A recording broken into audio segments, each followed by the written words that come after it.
Hello there, how are you? Learin Haddock here with another edition of Worth the Buy here on Bearded Budget Media. This week, a 31-year-old film from 1994 that was a critical and commercial bomb but went on to become a cult classic. With an impressive cast and a ridiculous premise, let's tune the guitars, be on the radio, and let's dive into Airheads.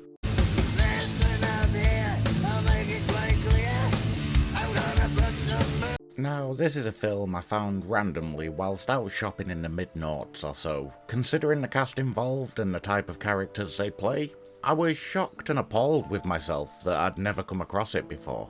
I got it, put it in the DVD player, and 90 minutes of fun was to be had. So, Airheads follows our plucky trio Chaz, Rex and Pip, and their attempts to make it big with their band, the Lone Rangers. Following Chaz's girlfriend breaking up with him and kicking him out of their apartment, he pushes for them to try and get their demo tape played on the radio. Following a series of mishaps, let's say, we end up in a hostage situation, the police trying to find their demo tape, and leading to what can only be described as a Dog Day Afternoon style of behaviour from the watching crowds. Please like, comment, share and subscribe for more from Bearded Budget Media. It really means a lot to me and it helps spread the love for some oft forgotten gems.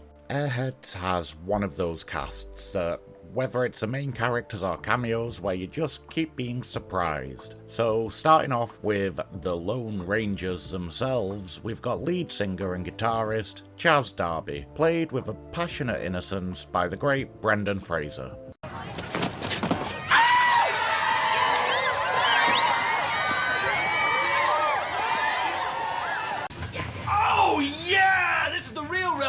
The voice of the resistance, this is Chaz speaking. Shit, man, you guys know how to have fun. Bassist and instigator of a lot of the insanity that ensues, Rex, played with that delightful, charmingly unhinged way that only Steve Buscemi can do. Some Hollywood Boulevard trash comes shimming up the rain pipe. Hey! Whoa! Drummer and brother to Rex, the innocent moron pool boy that is Pip, played in a great really early role for Adam Sandler, coming pre-Billy Madison and Happy Gilmore. I cut a deal with them, we gotta send one person out. I'll go. So there's our main trio. Time to discuss the other fantastic supporting players in this film.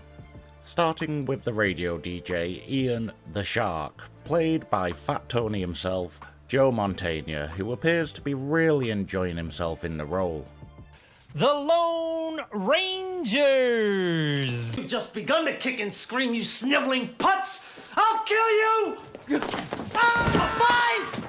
The police officer in charge of the situation, Sergeant O'Malley, is the legend that is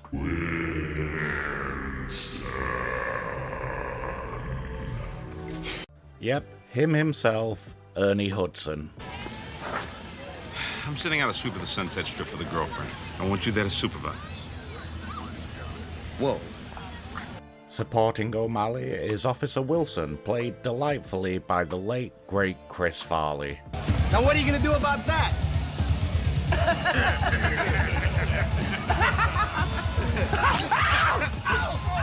Improvise. Let's not forget the soul patch sporting douchebag that is Jimmy Wing, the Palatine record executive, played by Judd Nelson. Yep, that guy from Breakfast Club. Hi there. Jimmy Wing. Hi, how are you? B. Arthur.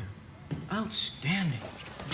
Alongside these are some other gems in smaller roles and cameos. We've got the head of the SWAT team, Carl Mace, great name by the way, played by the great character actor Marshall Bell, who you may remember as the officer who'd gone crazy at the outpost in Starship Troopers. I dropped my underwear on the floor one time. Had the teeny weeny little skid mark in it. You'd have thought I started World War IX. Cosmo Kramer from Seinfeld, Michael Richards as Doug Beach, the station's accountant. My name is Doug Beach. I work at the radio station. Speak up, Beach. Are they molesting you in any way? No, I'm hiding in the air cooling system now. They don't know that I'm here. David Arquette shows up in an early film role for him as Carter, a staff member at the radio station.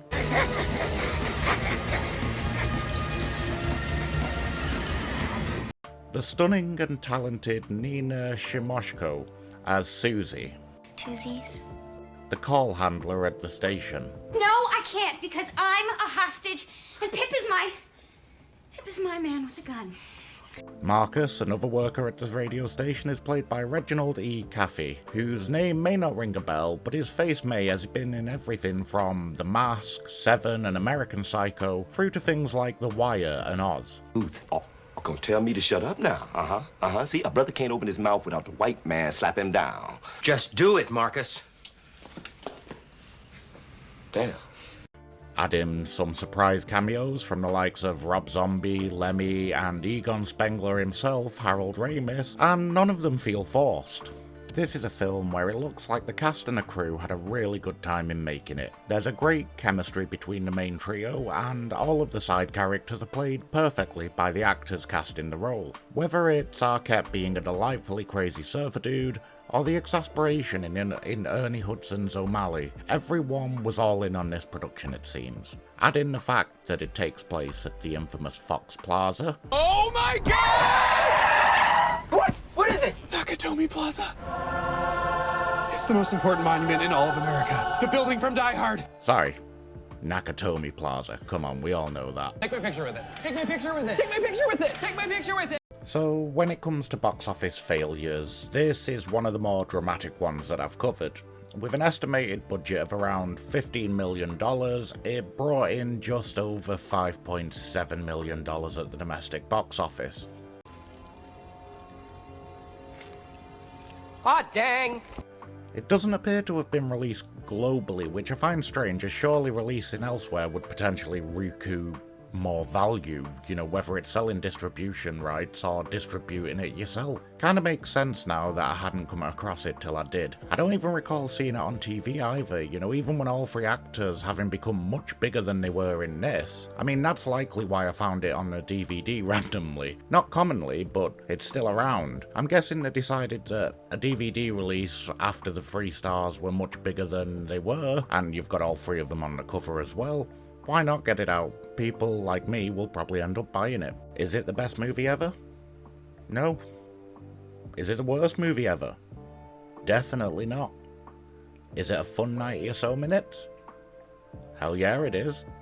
And that seems to be a catchphrase I've noticed. I seem to use it a lot, but it's true. Just because a film didn't change cinema or win awards, it can still be an entertaining watch. And a lot of these types of films, they're the ones that fall by the wayside.